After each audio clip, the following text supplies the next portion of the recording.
আসসালামু আলাইকুম। হ্যালো দর্শক।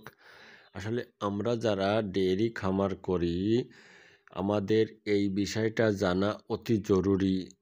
এখনকার সময় শীতকালীন এই সময়ে গরু কোমর পড়ে যাচ্ছে। এই গর্ভবতী যেসব গাভীগুলো বাচ্চা দিচ্ছে, দেওয়ার পরপরই গাভীগুলো শুয়ে পড়তেছে। পড়ার পরে গাভী অনেক কিছু ট্রিটমেন্ট করার পরেও গাভীগুলো উঠানো যাচ্ছে না। এর থেকে আমাদেরকে বাঁচতে হবে। কিভাবে বাঁচতে হবে? আমরা যারা ডেয়ারি খামার করি এবং কিভাবে আমরা এই ব্যবস্থাটা নিতে হবে। আসলে গাভী যখন গর্ভবতী হবে, যখন প্রেগনেন্ট অবস্থায়, তখন ৭-৮ মাস ৭ মাস বয়স হলেও তাকে দুধ অবশ্যই বন্ধ করতে হবে। ইমিডিয়েটলি দুধ বন্ধ করতেই হবে। কেননা ওই সময় গাভীর পূর্ণ শক্তির দরকার এবং অনেক ভিটামিন ও মিনারেলের প্রয়োজন আছে। কিন্তু আমরা যারা খামার করি, তারা বলল নতুন খামার করি, এই বিষয়টাই জানি না।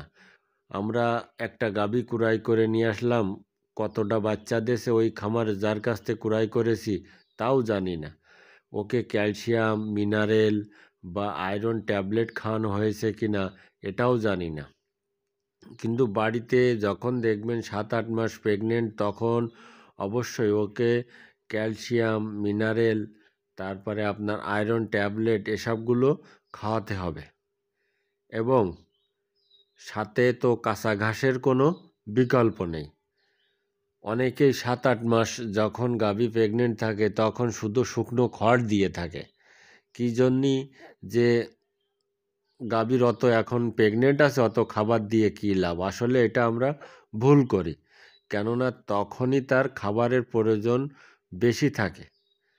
তখন তার ভিটামিন জাতীয় খাবারটা বেশি থাকে। যেরকম আপনার ভুট্টা দিতে হবে, ভুসি দিতে হবে, সরিষার খোল দিতে হবে, সয়াবিনের খোল দিতে হবে এবং ডালির খুদ দিতে হবে। এসব অবশ্যই দিতে হবে। আপনি বেশি করে এইগুলো ওকে খাওয়াতে হবে। কেননা আমি যদি ওর ভালোভাবে খাবার দাবার দিই, সামনে বাচ্চা হলেই আমি ওর থেকে ভালো দুধ আশা করতে পারি ইনশাল্লাহ। আপনারা অবশ্যই এই কাজগুলো করবেন। আরেকটা কথা হলো, গাভী যখন ৮ মাসে পড়বে প্রেগনেন্ট, তখন গাভীদেরকে আরেকটা ভিটামিনের দরকার আছে। এটা বললো আমরা অনেকেই জানি না এটা। সেটা হলো রোদ। আপনি কষ্ট হলেও গাভীকে রোদে বেঁধে রাখবেন। রোদে কমসে কম ২-৩ ঘন্টা রাখবেন। দরকার পড়লে একবার এক টাইম খাবার ওই জায়গায় দিবেন ওর। এমন এক জায়গা নির্বাচন করতে হবে। কেননা এই রোদ হলো ভিটামিন ডি এবং ভিটামিন ডির অভাবে অনেক রোগব্যাধি হয়ে থাকে। আপনি যদি রোদে রাখেন, দেখবেন পশমগুলো একদম গার সাথে মিশে যাবে, সৌন্দর্য দেখাবে। তারপরে আপনি ওকে যে কোনো ক্যালসিয়াম বা জিঙ্ক, মিনারেল এসব ওষুধ খাওয়ালে সাথে সাথে শরীরে ধরবে। কিন্তু যখনই ওর ভিটামিন ডির ঘাটতি থাকবে, তখন যতই খাবার খাওয়ান না কেন, তখন ওর শরীরে ধরবে না। এই জন্য এই কাজটা আমাদেরকে অবশ্যই করতে হবে। পাশাপাশি আপনাদেরকে বলি যে আমরা অনেকে একটা ভুল করে থাকি। কি? শুধু শুকনো খড় দিয়ে থাকি গাভীদেরকে। আসলে এটা করা মোটেই উচিত না। আপনি যখন খাবার খাওয়াবেন বা শুকনো খড় খাওয়াবেন, তখন অল্প পরিমাণ পানির সাথে আপনি দানাদার খাবার আর ওই খড় মিক্স করে খাওয়ালে ওর ওই যে খড়ের যে গুণাগুণটা সেটা বেড়ে যায়। আর শুধু শুকনো খড় খাওয়ালে কি হয়, আপনার কোনো ভিটামিনই তাদের পূরণ হয় না। আর আপনি যদি যখন ওই শুকনো খড়ের পানি, দানাদার খাবার, লবণ মিক্স করে খাওয়াবেন, তখন তার খড়ের ভিটামিনের মাত্রা বেড়ে যায়। এটা অবশ্যই আমাদেরকে জানা দরকার আমাদেরকে। আমার এই পাশে দুটো গরু, দুটোটাই প্রেগনেন্ট। একটা ৭ মাস, একটা ৮ মাস, ওই পাশে আর একটা আছে। এই জন্য আমি বলছি, এই কাজটা অবশ্যই, এইগুলো কাজ যদি আপনি করেন, তাহলে আপনার গাভী কোনো দিন পড়বে না।